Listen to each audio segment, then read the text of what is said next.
এই পৃথিবী কোনোদিনই পরাজিতদের মনে রাখেনি।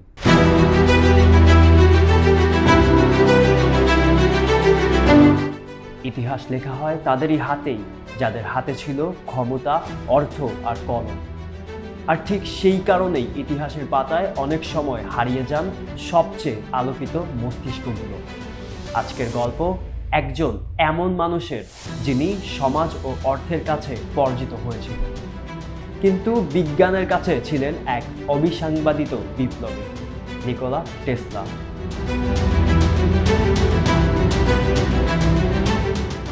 সাল 1856, ঝড় বৃষ্টির রাতে জন্ম নেন এক শিশু।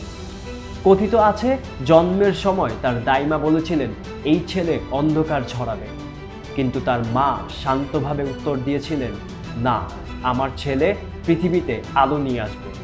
ইতিহাস পরে প্রমাণ করেছে মায়ের কথাই সত্য ছিল।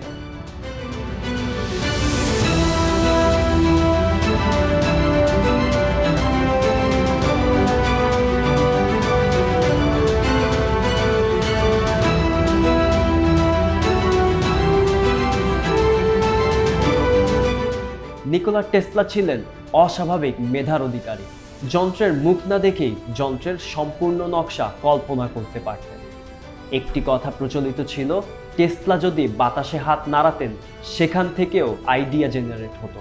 তিনি নিজেই বলেছিলেন, I don't care that they stole my idea, I care that they don't have their own. Finally, on the 1st of May 1888, I received 2 patents for my AC generator. The war of currents had begun. এই গল্পের সবচেয়ে বড় দ্বন্দ্ব war of currents. একদিকে Thomas Edison DC current, অন্যদিকে Nikola টেসলার AC current. এডিসনের ছিল টাকা, company, media. টেসলার ছিল শুধু আইডিয়া আর বিজ্ঞান। শেষ পর্যন্ত জিতে যায় এসি কারেন্ট। আজ পৃথিবীর প্রায় সব বিদ্যুৎ ব্যবস্থা টেসলার এসি সিস্টেমের ওপর দাঁড়িয়ে, কিন্তু বিজয়ের পুরস্কার তিনি পাননি। রেডিও আবিষ্কারের পেছনে নিকোলা টেসলার অবদান ছিল অত্যন্ত গুরুত্বপূর্ণ। টেসলা বহু বছর আগেই রেডিও সিগন্যাল ওয়্যারলেস ট্রান্সমিশনের পেটেন্ট করেছিলেন, কিন্তু দীর্ঘদিন কৃতিত্ব দেওয়া হয় গুগলিয়েলমো মার্কিনোকে। টেসলার মৃত্যুর পর 1943 সালে আমেরিকার সুপ্রিম কোর্ট স্বীকার করে নেয় টেসলার পেটেন্টটি ছিল মৌলিক, কিন্তু ততদিনে টেসলা নেই। নিকোলা টেসলার সবচেয়ে বিপ্লবী চিন্তা ছিল বিনামূল্যে বিদ্যুৎ। তিনি চেয়েছিলেন পৃথিবীর যে কোনো প্রান্তে তারবিহীনভাবে বিদ্যুৎ পৌঁছে দিবে। ওয়ার্ডেন ক্লাইভ টাওয়ার ছিল সেই স্বপ্নের অংশ, কিন্তু বিনিয়োগকারীরা প্রশ্ন করেছিলেন, এতে লাভ কোথায়? ফ্রি এনার্জির ধারণা অর্থনৈতিক ব্যবস্থার জন্য ছিল হুমকি। ফলাফল, প্রজেক্ট বন্ধ, টেসলার নিঃস্ব। তিনি দাবি করেছিলেন শত্রু বিমান প্রতিহত করতে পারবে, তবে এখানে সত্যতা হলো এটি পুরোপুরি বাস্তবায়িত অস্ত্র ছিল না। এটি ছিল মূলত একটি তাত্ত্বিক ধারণা। অনেক গল্পে যেভাবে 250 কিলোমিটার দূরত্ব থেকে সব ধ্বংস করার কথা বলা হয়, তার কোনো বৈজ্ঞানিক প্রমাণ নেই। টেসলা মহাজাগতিক সিগন্যাল নিয়ে গবেষণা করছিলেন। তিনি একবার বলেছিলেন তিনি অদ্ভুত সিগন্যাল পেয়েছেন।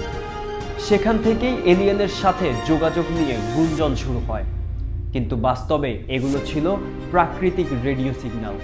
নিকোলা টেসলা 3, 6, 9 সংখ্যার প্রতি ছিলেন অত্যন্ত আকৃষ্ট। তিনি বিশ্বাস করতেন প্রকৃতির গভীর গাণিতিক ছন্দ এই সংখ্যাগুলোর সঙ্গে যুক্ত। তিনি হোটেলে ঢোকার আগে 3 বার প্রদক্ষিণ করতেন, 18 বার ন্যাপকিন দিয়ে প্লেট পরিষ্কার করতেন। 3, 6, 9 কি অফ দ্য ইউনিভার্স কোনো বৈজ্ঞানিক তত্ত্ব নয়, বরং টেসলার ব্যক্তিগত বিশ্বাস ও অবশেষণ। তার শেষ জীবনের হোটেল রুম নম্বর ছিল 3327। জীবনের শেষ দিকে নিকোলা টেসলা একা হয়ে যান। টাকা নেই, স্বীকৃতি নেই। হোটেলের একটি ছোট্ট ঘরে কবুতরের খাবার দিয়ে দিন কাটে। তিনি বলেছিলেন, I love that pigeon as a man loves a woman. তিনি কোনোদিন নিজের প্রাপ্য মূল্য পাননি। মারা যাওয়ার কিছুদিন আগে তিনি তার মাকে উদ্দেশ্য করে লিখেছিলেন, All these years I have spent in the service of mankind brought me nothing but insults and humiliation.